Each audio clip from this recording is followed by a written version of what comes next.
Welcome to the Plant-Free MD podcast with Dr. Anthony Chafee, where we discuss diet and nutrition and how this affects health and chronic disease, and show you how you can use this to optimize your health and happiness, both mentally and physically. Hey guys, just want to take a second to thank our sponsor, the Carnivore Bar.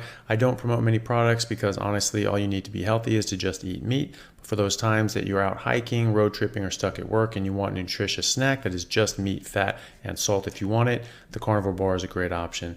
So I like this product not because it's just pure meat, but also because I want the carnivore market to thrive as well. And the more we support meat-only products, the more meat-only products there will be available in the mainstream. So if this sounds like something you'd like to get behind, check it out using my discount code Anthony to get 10% off, which also applies to subscriptions, giving you 25%.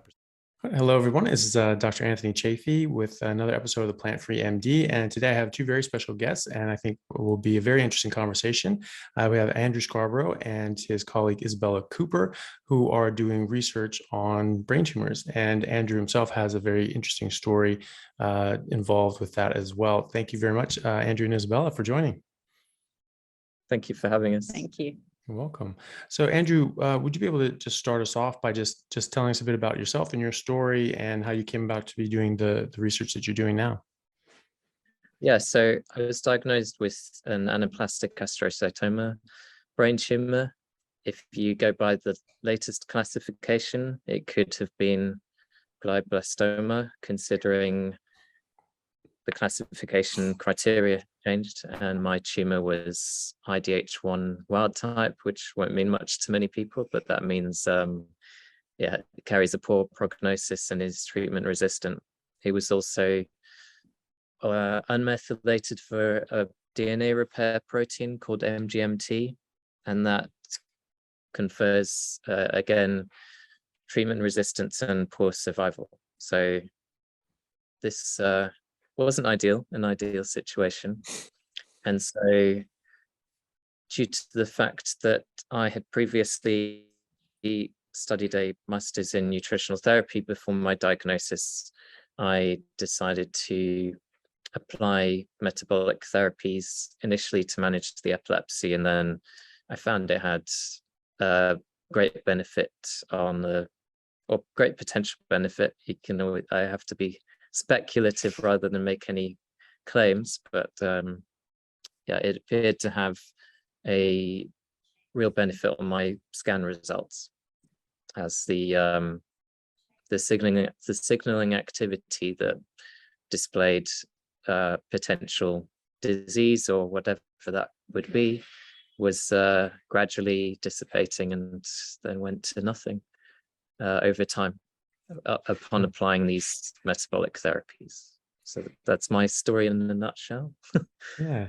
And what were these metabolic therapies did you undergo? Yeah, so initially I adopted a 4-to-1 ketogenic diet to manage my, at the time, drug-resistant grand mal seizures that I was having as a result of both the brain hemorrhage that I sustained that led to my diagnosis and the brain tumor itself. And so initially it was that, and then I found it wasn't completely controlling my epilepsy, and so I excluded various things from my diet. I eventually discovered this was termed like a zero carb or carnivorous diet, because I found most of the things I reacted to were plant related. And so I was on a carnivore diet without knowing what a carnivore diet was, and it was still 4-to-1, 3-to-1 kind of ratios, and I had instant results with my epilepsy whereby it was completely controlled, and then it took 2 years to come completely off the medication. That was very difficult because I had to do it all on my own. There was lots of resistance from various neurologists who were telling me it was irresponsible, and they were correct, because you can have breakthrough seizures, you can have withdrawal seizures where it can kill you, especially if you're still having uncontrolled seizures. And I was on the maximum amount of medication on 2 different anti-epileptic drugs. So doing that on my own was quite a task. I added a very bioavailable form of magnesium, well, a few different forms, but that helped. And I added boswellic acids, quite a high dose, because I still had some brain swelling. What else? Hyperbaric oxygen therapy. I did that. Had ketone esters. Yeah, and then over time, things got gradually better. Scar tissue even improved, which I was told wasn't possible, really. And I went back to studying because I wanted to investigate more if what I was doing was really helping me as much as it seemed. My oncologist was very excited about this. I moved to Charing Cross Hospital for my treatment because they were interested in metabolic therapies.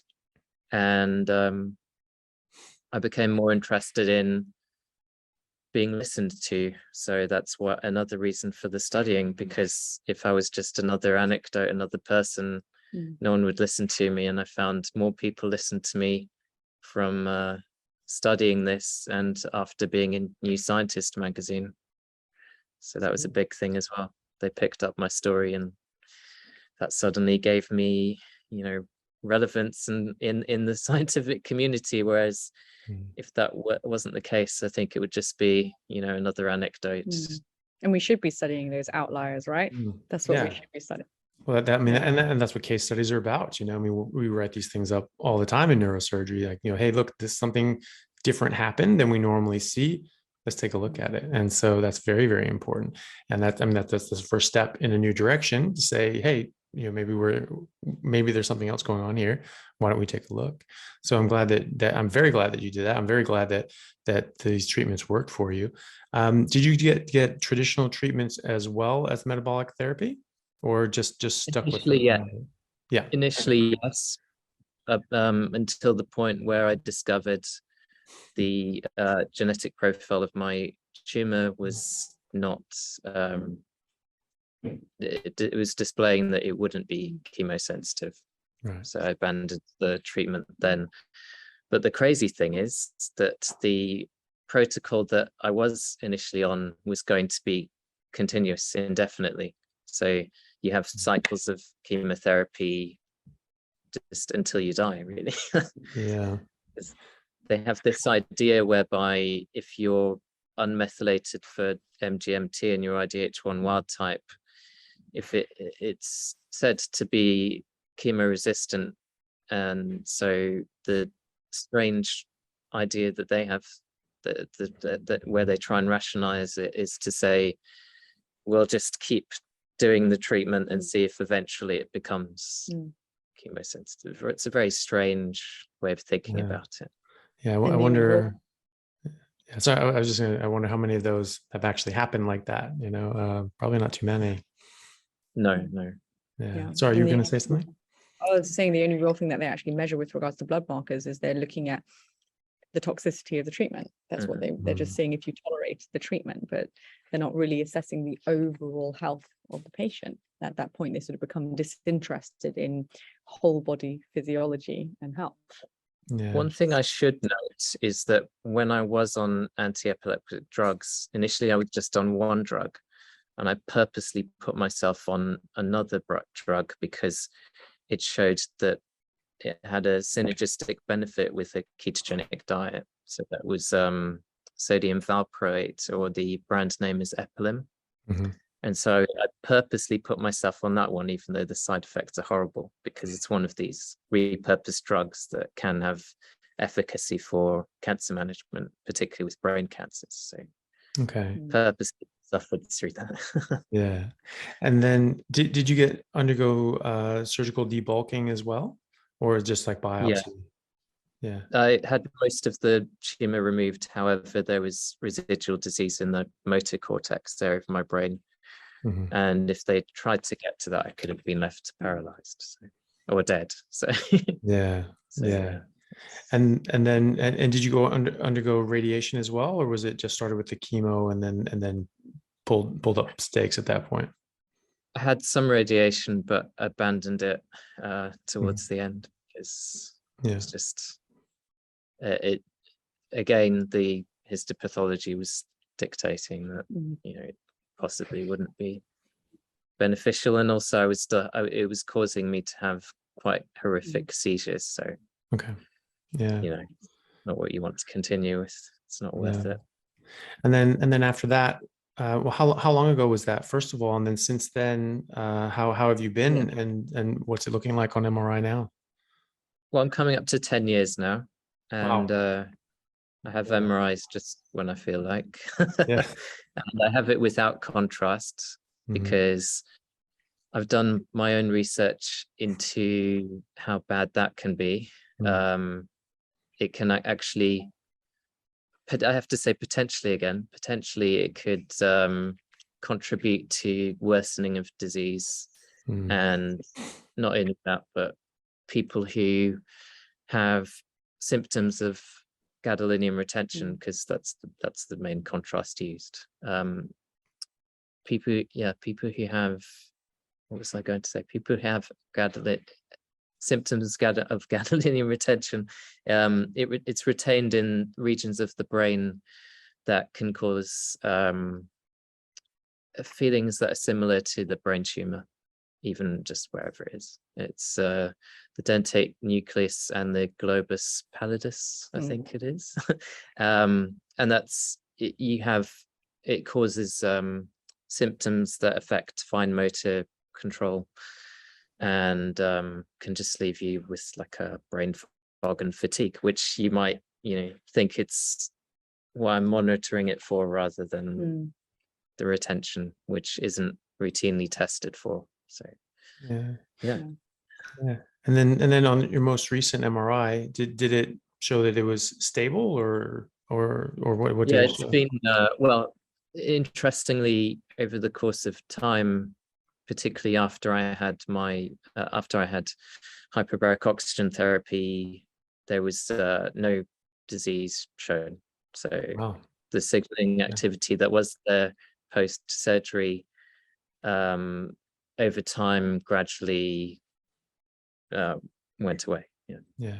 And I suppose obviously avoiding gadolinium, it's not going to show little spots, but obviously you can definitely tell if there's a big mass growing there, even Well, on contrast. the thing is, with the gadolinium, it's an agent that they use which is grossly overvalued. It's not necessary. Even my oncologist has verified this when I've spoken to him about it and questioned what's the necessity of doing this when you're initially diagnosed with the high-grade glioma. You're having scans every 3 to 4 months, and the effect of this risk of retention is cumulative. So the more scans you have, the more you're playing Russian roulette with your own brain. It's not ideal.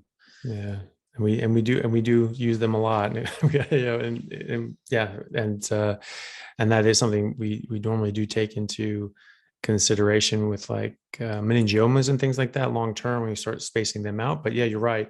With something like a GBM, we just sort of get what we need because people are considering this to be a terminal disease, and so they don't really necessarily think about the long-term consequences of gadolinium buildup in the patients necessarily. I mean, it's not the first thing you think about in these cases, unfortunately. But well, that's amazing, and I'm really, really happy to hear that you're doing so well and to hear your story. And has it really just been the keto and carnivore diet? I think talking to Phil, and I think I saw an interview with him, and they were talking to like Laszlo Borosh, professor of pediatric medicine. Yeah, they were talking about deuterium. Yeah, is that something that you used as well? It's something I investigated, and I did drink deuterium depleted water for a while. Mhm. But the studies that I saw in the case studies I reviewed didn't appear very, it wasn't, it didn't give me enough to say that that was having a big effect. Mhm. And I think it would be very difficult to deplete deuterium from the body in that way. But I do think it's a factor. I just The problem is all served when you purchase deuterium depleted water, isn't it, in plastic bottles? Yes. Yeah. Yeah. But I am very mindful of the water that I drink, and it's predominantly glass bottles. And exactly. I just interviewed Dr. Gabor Salmlai just on deuterium depleted water, and I read his book. Oh yeah, nice. I don't know if this is going to be coming out before or after that. I'll probably time it to have his come out before that, so people know what we're talking about with that. But if for whatever reason people haven't seen that, what we're talking about is deuterium, which is an isomer of hydrogen, and so it's just heavy hydrogen, and so deuterium water is like heavy water, and it's hydrogen, but it acts differently because it's weighted differently, and so that affects the molecule and the functions of that molecule differently. And there's been some research by Dr. Somlai and others like Dr. Borosh, who have shown that this is very integral in cellular proliferation. And then once deuterium gets to a certain level, cells start to split off, and this affects our mitochondrial health as well. If it gets below a certain level, then they kick off a lot of free radicals and die. And so this is something that's been theorized by them and written a whole book on it by Dr. Somlai, saying that, hey, this is part of the equation. This is definitely something, and probably a major something, involved in cancer. And of course, this is how MRI scans work, right? So the areas that lit up, that's the high deuterium areas. Yeah. So and the contrast helping that, because it's accumulating in those regions. Yeah. Those So tissues. yeah, so exactly. So that's sort of the idea, is that that they're sort of saying that depleting the deuterium, getting your deuterium levels lower, that's going to stop things from being able to proliferate, and that it's going to slow down and actually even can kill these cancer cells. And so people should watch that episode and check out that more to understand that. But we won't go too deep into that. Well, that's fantastic. I'm really happy to hear that. So now you guys are doing research in this, like you're saying, you wanted to be taken seriously. You wanted people to actually start doing real research into this, because obviously you are an outlier. And, as you say, we really should be studying outliers. We really should be looking into this. And so can you tell us a bit about your work and what you're doing?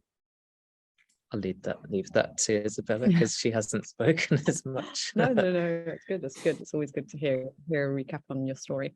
So essentially, Andrew and I met when we were both students studying, and we progressed on to become, fully fledged researchers. I'm completing my PhD. My background is in biochemistry and pathophysiology.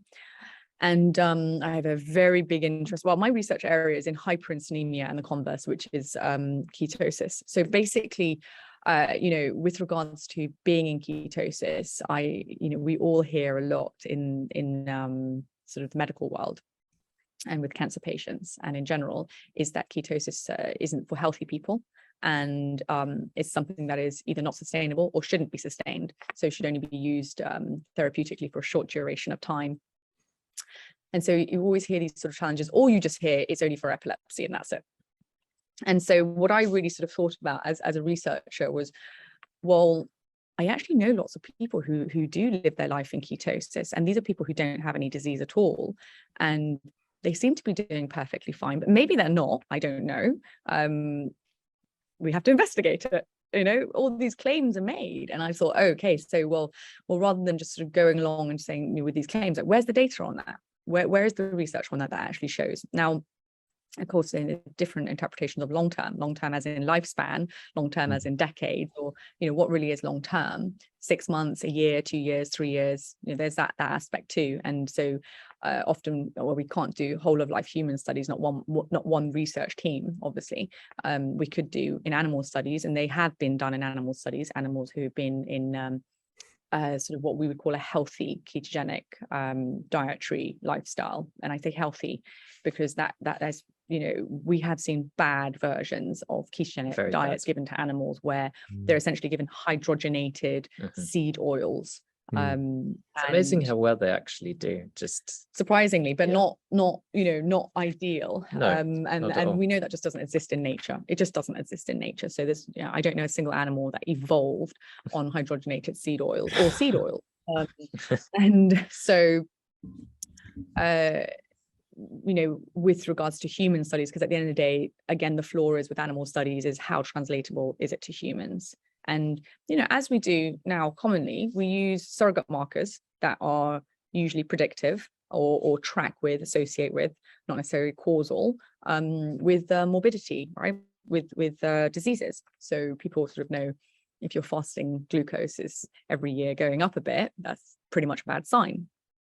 And so we can use these biological markers to give us an indication. And usually it's not one marker, it's a sum of markers. It'll be, whether it's 3, 4, up to 10 or more. And it's like a dot to dot. So the more dots you get, the better the picture, the resolution of that picture.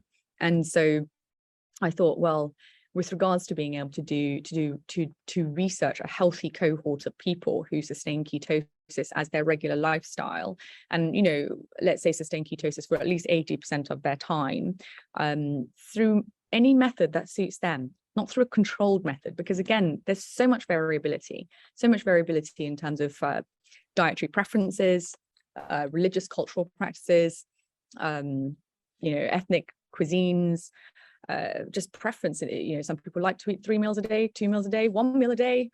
There's so much variability. And so the idea was to understand and measure people's capillary ketones, not urine ketones, before dinner time, not breakfast time, because in actual fact, people who are not on any real sort of ketogenic diet, eating 3 meals a day, who are actually really healthy, are likely to wake up with some measurable amount of ketones. So it's about whether that daylight hours are sustaining that ketosis.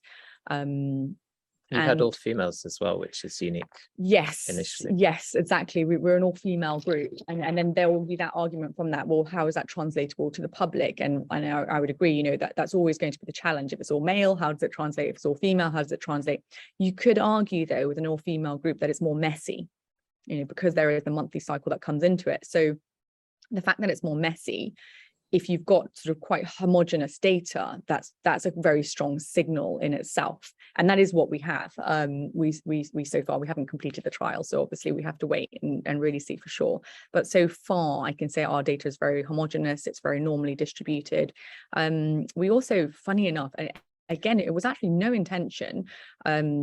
It's racially diverse, and it's a funny one, because again, usually in trials we try to control for everything, so to make the group really homogenous, so all the same sex and all the same racial cohort, things like that. And there's value to that, absolutely is value to it. It helps you sort of really define for these subsets, and but at the same time, we just happen to be really this group that we have racially diverse, which again should confer more heterogeneity in those results. And the fact that we've got homogeneity in our results again strengthens our data in actual fact. Really, it's constantly like we're always like wow, all the time. So but still we haven't finished it. So we have to wait and see what that data says. And the idea of this study, which is my first part of my PhD that's been fully completed, it's divided into 3. And the idea was that I wanted it to serve as a baseline group, the control group for other groups who have metabolic diseases. Because I noticed that there are ketogenic studies that are going on in Alzheimer's disease, type 2 diabetes, cardiovascular disease, even cancer. But they compare this cohort to the non-intervention group who let's say we have brain cancer. So you have the group that's put in the keto diet and the group that's not. And I would argue there that the group that's not the control group, whether it's a control group from who don't have brain cancer or a control group who do have brain cancer, I would argue they're not the right control group to actually measure against. I think that they should be compared against a healthy group of people who live their life in ketosis, and then we can see, well, this is where we think that those markers actually should fall in this signature. And then we can really see, we can sort of place where cancer patients are in the metabolic phenotype spectrum and understand, are they closer shifted towards a spectrum that everyone sort of understands as a diabetic or hyperinsulinemia, because hyperinsulinemia can exist without elevated blood glucose. Diabetes, you get elevated blood glucose and elevated insulin together. But hyperinsulinemia is basically preceding overt diabetes. And with cancer, where does it fall on that spectrum? Now, actually, we know that type 2 diabetics, obese people, do suffer much higher rates of cancer. But and with type 2 diabetics, you see this elevated blood glucose, but you might not necessarily see that with cancer patients. And the reason being is that, cancer cells do guzzle up glucose. And so that's actually going to help you maintain quite good glucose numbers. And so that would be reflected as well in a HbA1c looking normal. And that in itself would actually have a consequence on lowering insulin, in actual fact, a reduced need for insulin. But the problem is that what's been going on 10, 15 years earlier has likely driven to the point that the elevated insulin signaling earlier on has increased insulin receptors, increased all consequent, so increased IGF-1 receptor, increased IGF-1 synthesis, decreased IGF-1 binding proteins. All of this stuff has gone on beforehand. So once you've reached the stage that you've got, a tumor, detectable tumor, your insulin levels might have actually come down by that point. And you need to be looking at other proxy markers that are going to be telling you, they're not necessarily causal, they might be causal, but they are definitely affected by chronic elevated insulin signaling. And so those markers are going to be things like vitamin D levels, osteocalcin levels, magnesium, again, IGF-1, these sort of markers. And these markers are actually not really measured in cancer patients. Cancer patients struggle here in the UK when they go to an NHS clinic and they ask, can I have my metabolic markers measured? And unfortunately, the doctors say, oh, it has nothing to do with it. No, all you get is a full blood count. Yeah. Yeah. And so the argument is I say the argument with what we're trying to do with the study that I'm near completion on now, acting as the control group, is to move on into a brain cancer group and measure all these same markers and understand where do they fall on this spectrum, and therefore give patients the ability to go to their oncologist or their GP and say, look, here's some published data, because they're always asked, where's your evidence? And say, please, I would like to have these measured. And still, why is that meaningful? Well, the body supports the tumor and the body supports health as well. So, there's all this sort of completely tunnel vision focus on just a tumor and not thinking about the environment that's supporting that tumor. And even if people are going down the route of standard of care, there needs to be support for making sure the rest of the body can not only endure that standard of care, but that can do the fixing and the healing as well. Yeah, absolutely. And when I spoke to my oncologist about the ketogenic diet, when I was first diagnosed, it wasn't like now where we knew so much about it and we knew people who were doing this. So the response was, this is dangerous, and it still happens now, but it's about having that data that we can show that says, look, there's not only other people who are doing this for this purpose, but also we have all this data from patients, a substantial amount of data on just metabolically what's happening and how it's a benefit and not a detriment in any way. And I think, it's something that we've always gone on about, and essentially is sadly, there's not a lot of money that goes into this kind of research. Obviously, with regards to pharmaceutical investment, there has to be, they plan as what's the return, right? The business return on that. And that, you've got great charities out there, but those charities also do receive a lot of funding from pharma as well. And so that is going to influence their own sort of remit in terms of what kind of research is not going to conflict with their larger donors. That's a big problem. And so for me, I mean, essentially is that I really wanted to see this research happening. And so I worked really hard to self-fund it.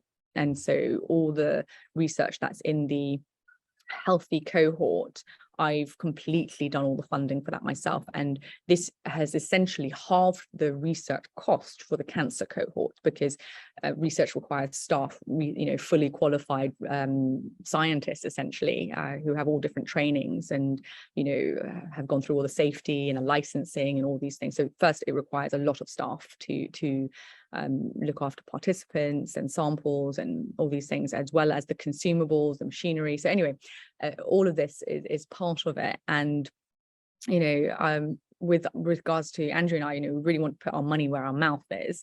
And we're doing fundraising now for the cancer section of the trial. And the research is done by us. So there's no siphoning off of anything left, right, and center via charities or via all these sort of things. And we sort of really wanted to emphasize that, because we've had a lot of dealings with charities over the years in terms of trying to get things done, and the administration side, and the years just lost. And, another part of that for me is that years is lost. These are people, people who, Absolutely. So we really trying to push it forward ourselves.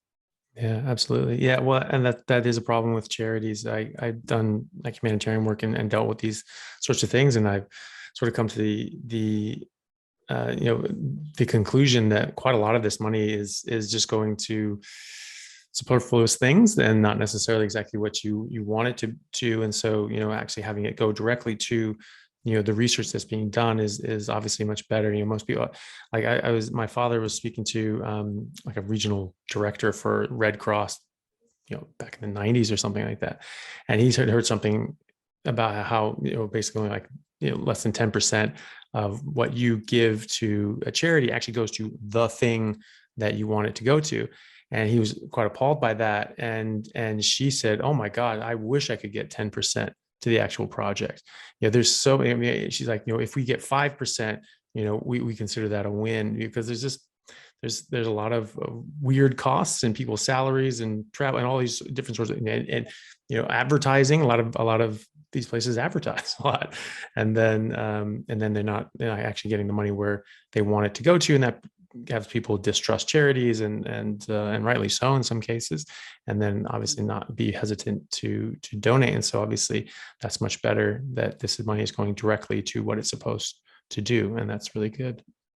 Yeah, literally, there's no middleman. It just goes straight into the research financing the actual project, nothing else outside of that. Yeah, well, that's really good. Yeah, that's true too about having something to sell. Like so pharmaceutical companies, they want a return on their investment, and so they want to invest in something that has something. Hey, here's this product that I can sell at the end of it, which is fair enough. That's their incentive. I was speaking to Professor Thomas Seyfried of Boston College, who's done quite a lot of research into GBM and animal models and ketogenic diets treating that. And he was saying the same thing. He's saying it's very, very difficult to get funding for this and to actually put this into human trials, because there's no product at the end of this. There's no sort of money to say, don't eat carbs, like to tell people not to do something as opposed to do something. And he said that, just eventually you just need, hopefully there would be an entrepreneur that sort of figures out a model of monetizing that. And then that can start driving that process forward.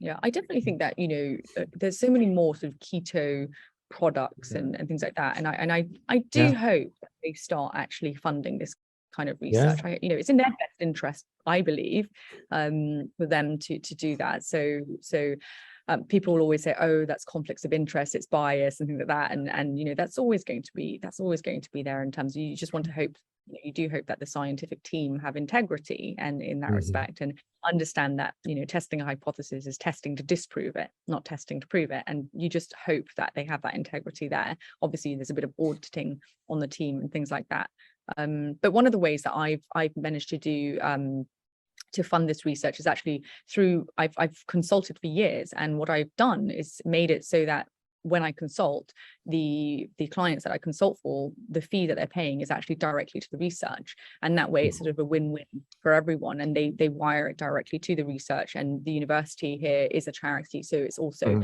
not being taxed and things like that. Obviously, if they were paying me directly myself, it would be a salary and it would be taxed, and that would be a loss to the research as well. Sort of one of the ways that I've managed to do that and get this research funded. So, you know, I mean, if people are just wondering how have I managed to do that, that's the method that I've been using, really. And then Andrew is doing fundraising through other methods.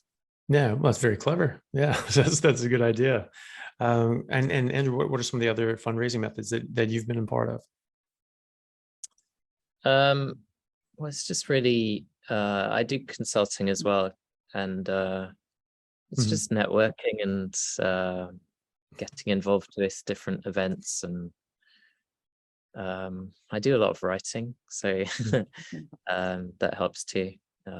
I was editor for quite a while for an organization called the International Brain Tumor Alliance, and they work with the British Neuro-Oncology Society and other brain cancer networks and charities around the world.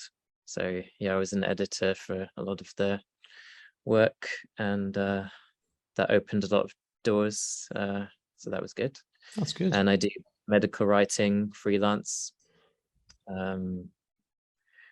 and I'm actually writing a book on gadolinium.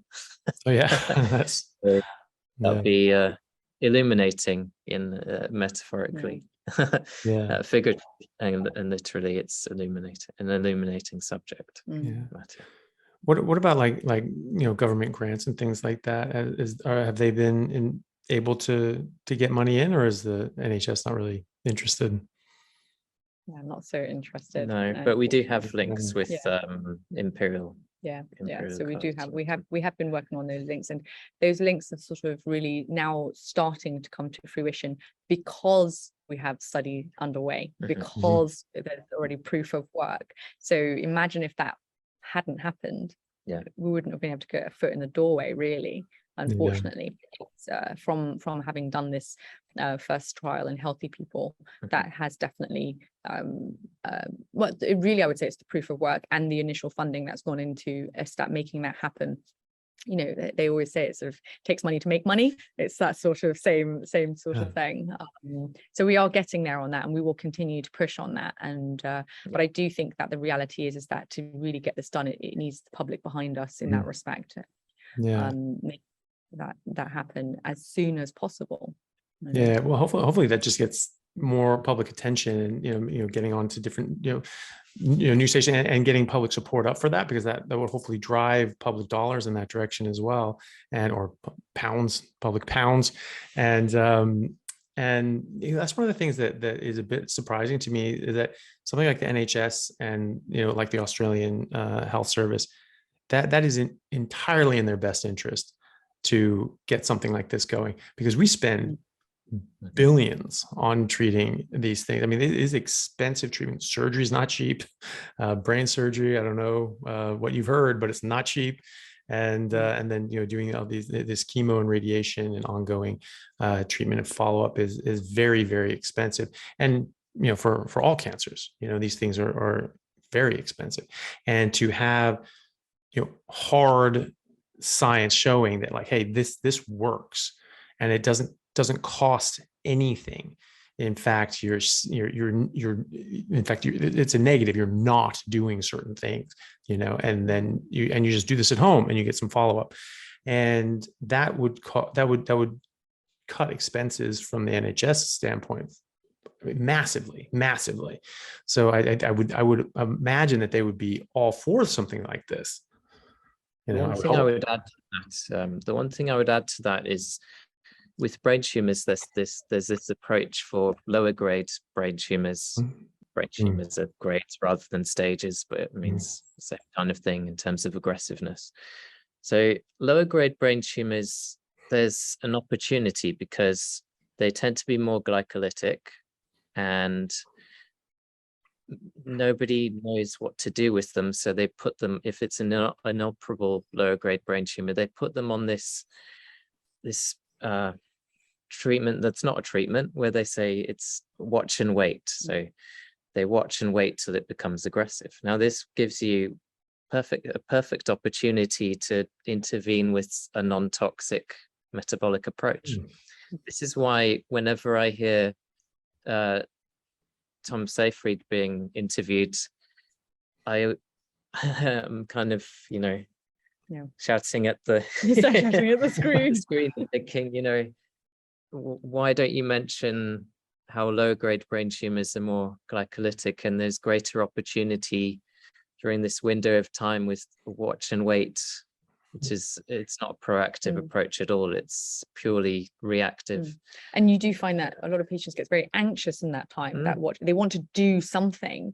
And so often they're asking their oncologists, what about, what other things can I do? What about, nutrition? And either they get a referral to a nutritionist who's been trained in the standard nutritional guidelines, or, with the sole focus on preventing cachexia. Just eat as much as you can. Eat as much as you can and get the calories in. Or they're basically told, you can eat anything you want. It's nothing to do with that at all. And it's a bit disempowering as well. It's misinforming, and it's disempowering, because patients in that situation, in this so-called watch and wait phase, they're anxious and really stressed. And so to be able to get on top of lifestyle measures will give them, with no confounding variables. There's no treatment. You can't say.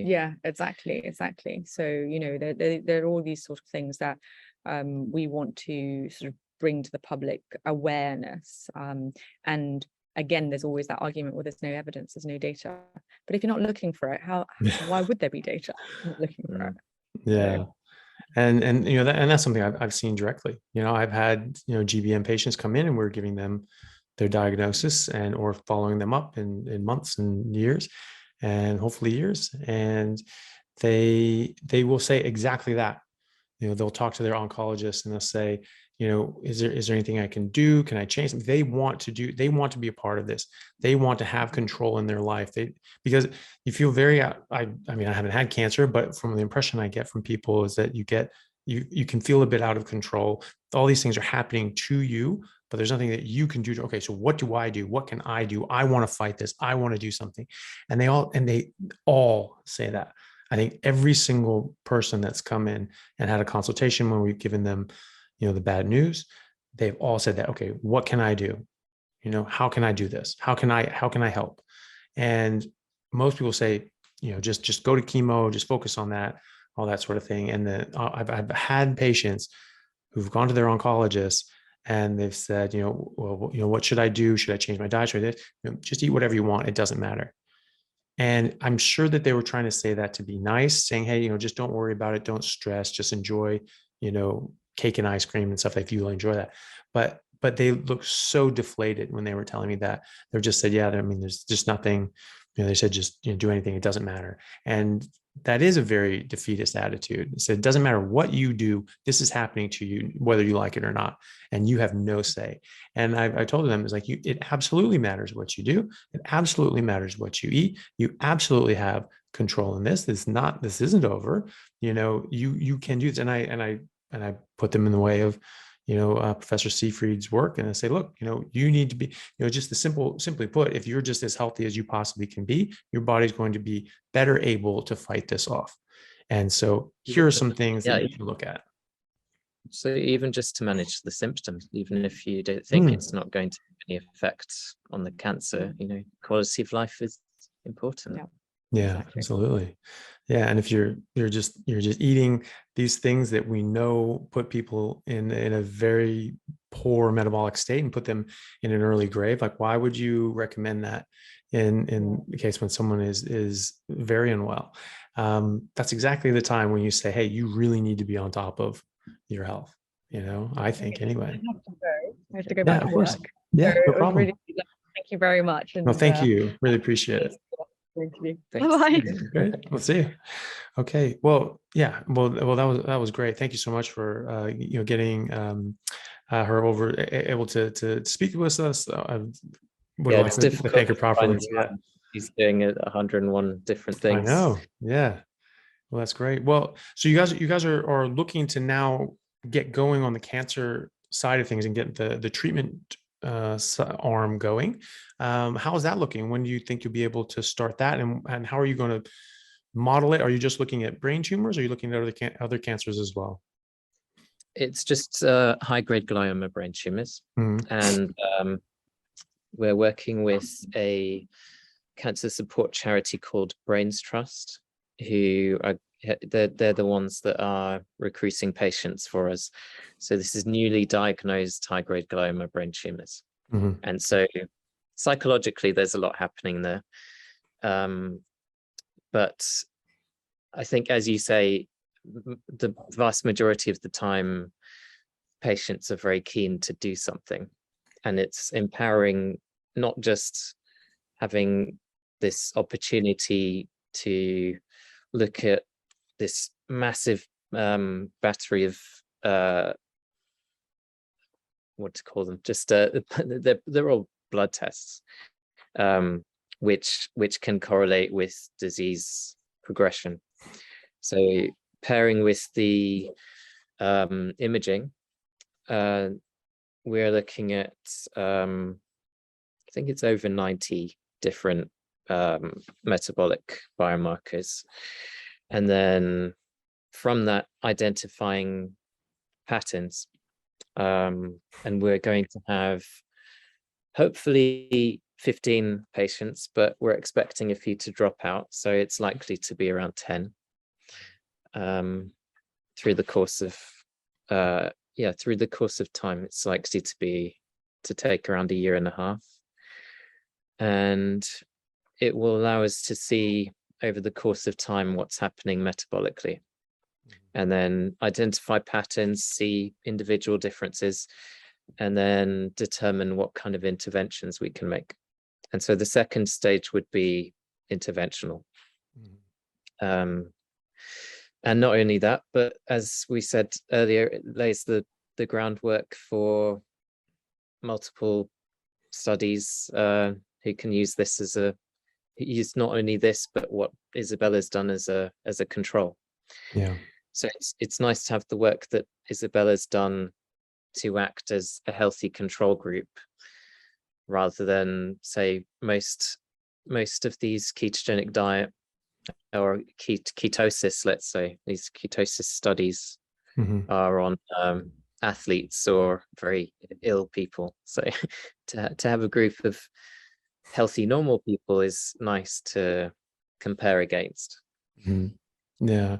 And so the treatment arm, you're just putting people in ketosis however they get there, not necessarily like a full carnivore diet, just being in ketosis. That's the main angle. Well, for this initial study on cancer patients, we're allowing them to do whatever they want because it replicates a normal scenario. And from that, we can see a comparison against the groups that Isabella's done with participants in ketosis and out of ketosis. And then not only that, but compare against each other in the brain cancer group. So you can have a million different conversations about this in the discussion. And we will be doing that and taking account of every little thing that these people are doing. And we are able to see the shifts over time, and that can tell you a lot. And hopefully, because some of the patients will be coming from Charing Cross Hospital. They will be able to have the type of MRI scans that I was having initially, where it's a type of MRI scan called MR spectroscopy. And what it allows you to do is it allows you to see the bioenergetic demands of the tumor. And from that, I found my tumor was highly glycolytic. So I thought, oh, this is, something I can play around with. And it allows you to assess any kind of metabolic approach over time, because you can do these kind of scans routinely and you see those biochemical shifts in the tumor, the region where the tumor is or was.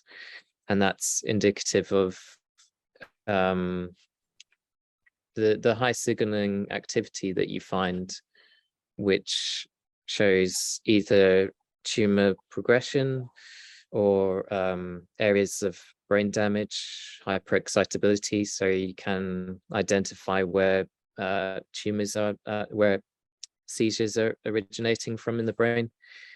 But yeah, you're able to pair it with different types of MRI scans to have more detail as to what that actually is that you're looking at. All these scans are still fairly ambiguous, so to pair that with the metabolic data gives you a lot of information. Yeah, interesting. And then when you're doing the treatment arm where you're trying to intervene. Yeah, so that will be personalized ketogenic diets. Mm-hmm. Very personalized, because you have some people who will have different carb tolerances and different reactions to different foods. So keeping that in mind.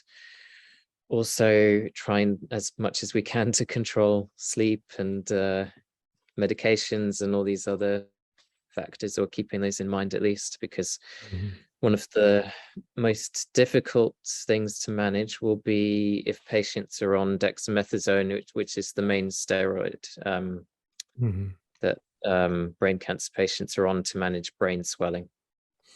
And that can raise levels of that can raise your blood glucose to the level of a type 2 diabetic. So it's not ideal.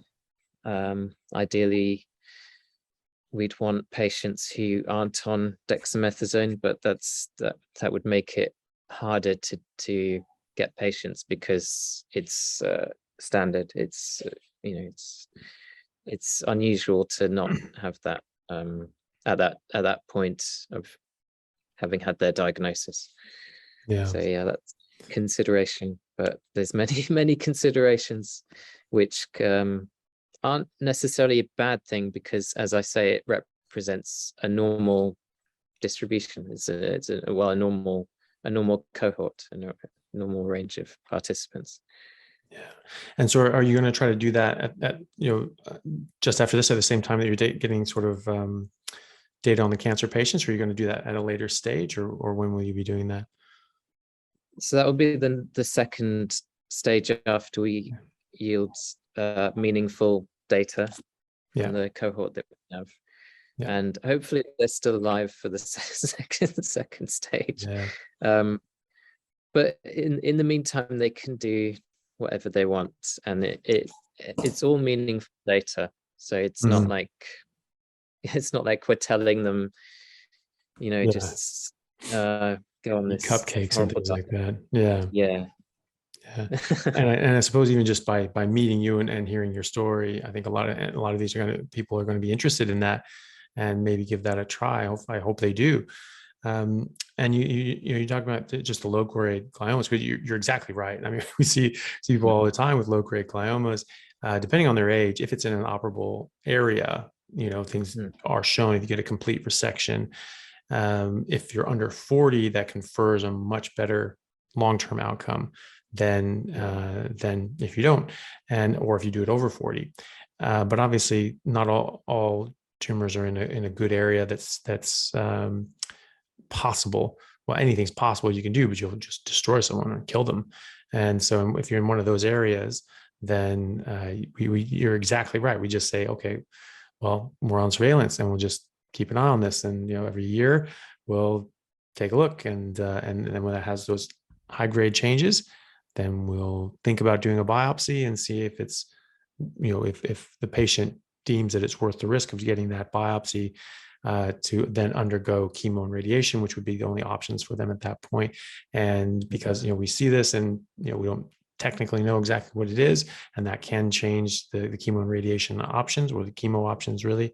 And so the oncologists are obviously, understandably quite reticent to start anything without an actual biopsy.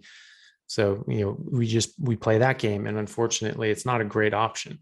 Have you thought about getting, looking at that and getting some low grade glioma patients on a study arm as well?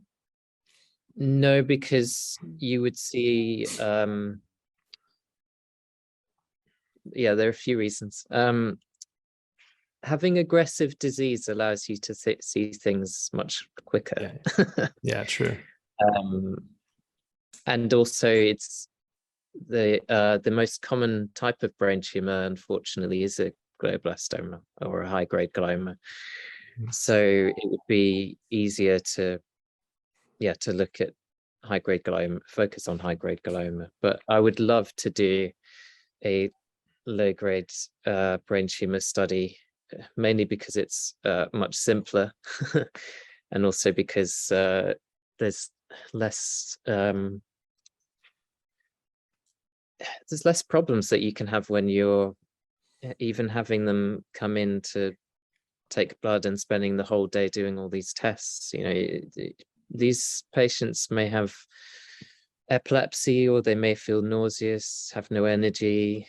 There's all these psychological considerations to think about. And also another consideration is what medications they're on. If they have epilepsy, there's certain anti-epileptic drugs. Well, all anti-epileptic drugs will cause nutrient deficiencies over time. And ironically, these can make you more prone to having seizures. So the response is often, let's put you on more medication to control the epilepsy. And then you're just feeling like a zombie all the time because you're depleting yourself of certain micronutrients that are important for mood function and having energy, and managing seizures. That's something I found through various tests when I was on the medication, just that I found it highly ironic how I was on this medication to control my epilepsy, but over time I had acquired all of these deficiencies. And so when I addressed that, it was much easier to come off the medication. Yeah. But most people wouldn't, their oncologists don't, or their neurologists don't tell them these things. They don't even acknowledge it as being a thing, even though it's in the literature and it's well established. They do now. It's gotten a lot better now. Is it? But when I was, it's good.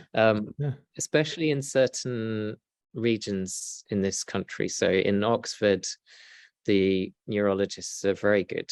They even are referring patients to places where they can get medicinal cannabis, which is a very recent thing. And it's you still have to jump through lots of hoops to get there. It's still very difficult, but they are a lot more open-minded. And that wasn't the case when I was diagnosed. So it is getting better, but you have to know who to see and where to go. And often you have to spend lots of money. Or you see this, sometimes you'll even see the same person privately that you would in the NHS, but privately they can tell you things that they wouldn't tell you on the NHS, and they can spend more time with you. So they look at you holistically rather than just being narrow focused, Yeah. Well, we're working in the public system, and I can affirm that you're not giving much time. We'll get patients basically in 15-minute slots, and we'll have 3 patients at 8 o'clock, 3 patients at 8:15, 3 patients at 8:30. I'm like, what the hell are you doing? Like, there's one of me. Wow, how am I supposed to see 3 people at the same time? And even if you have 2 people in clinic, you still only have 2 people in clinic, and so you're not going to see 3 people at the exact same time. And so you're just in an absolute rush all the time, and that obviously hurts the patient, and that's the problem. And because these consultations simply do take longer than that, and some of them are just quick in or out. Yeah, here's your MRI, it's good, you're fine, we'll see you in a year. And others are not.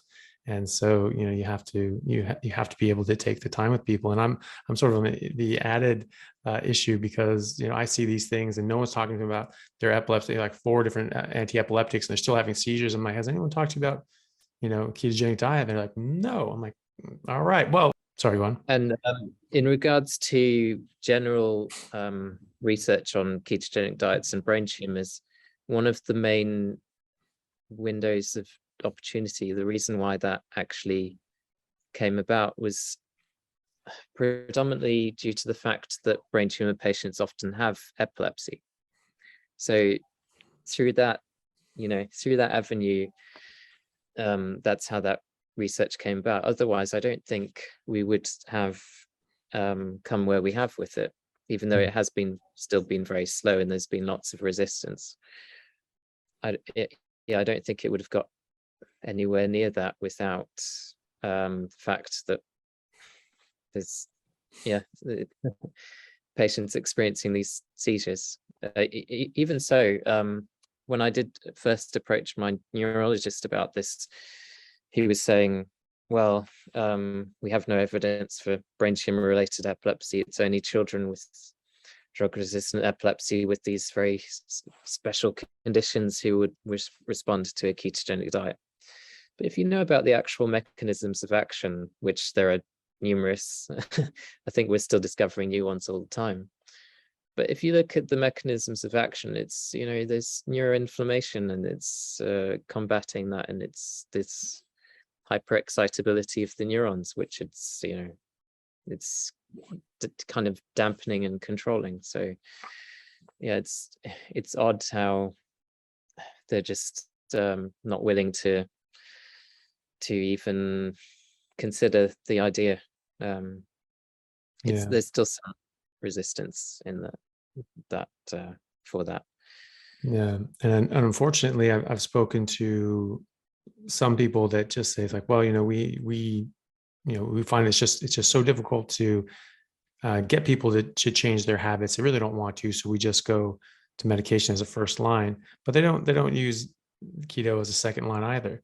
They just stay with medication, and that's how it's taught, and that's how it's practiced. And so, to me, I think diet, if you have something in the literature that's quite clear that this provides benefit, that's your first line. And if you can't convince them to do it, or they can't maintain that, and they're not compliant, sure, you have medications as alternatives. But why wouldn't you at least try? Why wouldn't you at least have the conversation and bring it up? I was at the Children's Hospital, and again, we're talking about all the literature for the pediatric population with refractory epilepsy. There was a child who was having seizures, and it was quite subtle, and people didn't know what was going on. And I actually went there, and I'm like, look, no, she's seizing, look at her eyes, look at her pupils, all these things, like, this is seizure activity. And, we need to give her, some midazolam, and, get her settled down. And I was talking to the mom while we were getting that done. And I just talked to her. I was just like, just by the way, this is something that we have 100 years of literature on, or 90 at least. And, if you just go to a ketogenic diet and cut out carbs and sugar, this really helps. She said, oh, really? Like, yeah, that sounds great. Right. Like that, it was just like, yeah, going to get on that, that's even as an immediate intervention in that situation, you could administer magnesium sulfate intravenously, as they do with preeclampsia. The seizures in preeclampsia, that's what you do. So why not have that approach rather than having the medication? Yeah, absolutely. Yeah, that's a good point. Yeah, and one of the other main problems with this is cancer patients often experience gut dysbiosis, right? So one of the issues that we have with the ketogenic diet at the moment is people are, for some reason, it's become a thing, afraid of animal fats. So they're adopting these plant-based ketogenic diets. And that's causing a lot of issues where people are saying, oh, I'm trying a keto diet and it's not working for me. And yeah, I'm not going to have these animal foods because it's not going to be good for me. So you know how much how beneficial animal derived fats are for the brain. So that's causing a lot of issues because the fatty acid profile of the diet is probably the most important thing if you think about it. And so yeah, it's just avoiding these seed oils and making sure the omega-3 and 6 ratio is optimal, because you know the most important or one of the most important fats for the brain for controlling epilepsy and also with brain cancer is docosahexaenoic acid, so the omega-3 fatty acid that's predominantly composed in the brain. That's the most important thing to focus on with these diets, and if you're having a plant-based form of that, it's devoid of that, you know, it's not going to help. No. And so for you now, what's your go-to diet now? What's your go-to regime for yourself to maintain optimal health in this situation? Yeah, well, it's interesting because I don't have to weigh my food anymore. My tolerance has improved massively. Most of my meals are carnivorous meals, so it'd be like a lamb heart. I eat lots of lamb hearts because they're cheap, and I know it's grass-fed as well, and it's from usually a local farm, so that's easy to get. Eggs, you have a lot of eggs, making sure they have the nice orange yolk from a good source, because I think that's really important. Focus mainly on the egg yolks, so I don't tend to eat much egg whites, and I can tolerate things I couldn't before, like avocados, which I couldn't have before. I'd have a horrible reaction to them. It'd give me migraines. I avoid most cheeses, but I can have goat's cheese. If I have any other cheeses, it gives me horrible migraines, especially aged cheeses. I think that's due to the tyramine. That's a known migraine trigger, so avoid that. I do a lot of fasting now just because it's convenient and I'm more productive, have more energy. But I can get addicted to that, so I don't do it as often as I used to. And I don't do extended fasts like I used to. I used to do a lot of extended fasts. And my personality is such that I can obsess over these things. Because my background before this was sport and exercise. So very competitive with myself. And so, yeah, I think I do a lot of walking as well. That's crucial to mention, actually, because I noticed there's a therapeutic zone of my blood glucose and blood ketones that I need to stick within for my brain to feel normal. Otherwise, if I slip out of that zone, I begin to experience this low-level seizure activity, which reminds me that, oh yeah, I need to not relax too much. And the walking helps that tremendously. So I average at least 20,000 steps a day without even thinking about it. And the most important aspect of that is my morning walk. So as soon as the sun comes up, at the moment it takes a while, so I start the walk in darkness, but it eventually comes up. I expose myself to the morning light and I go for a walk. And if I don't do that walk, then my seizure threshold isn't as high and I experience this low level seizure activity. So staying in bed is not good. Yeah. So yeah, lots of walking, mainly carnivorous diet, 8 2 meals a day, every day. Sometimes I eat 1 meal a day, but then that makes things difficult because then I have to eat more on other days to keep my weight up. I lose weight very rapidly. But I've managed to know how to put weight on now, which is nice. And I've done some experimenting with resistance training. I'm really interested in trying the X3 bar, which I think you've tried. Yeah. Yeah, so that's the next test on myself, to do more resistance training, because glycolytic exercise can be a seizure trigger for me. So I need to manage my breathing. The breathing's a huge thing there. Just interestingly, with epilepsy, you can actually, if you're having like an aura or about to have a seizure, you can administer carbon dioxide, like an oxygen tank. You have carbogen, and that can reverse a seizure. It's an interesting thing that I was surprised about, because if I'm in a stuffy room with poor ventilation, I feel like I'm more likely to have a seizure, which is true. But then I was surprised that carbon dioxide seems to help. And if I have carbonated water, it seems to help raise my seizure threshold as well. And I'm not sure why that's, but maybe it's something to do with that.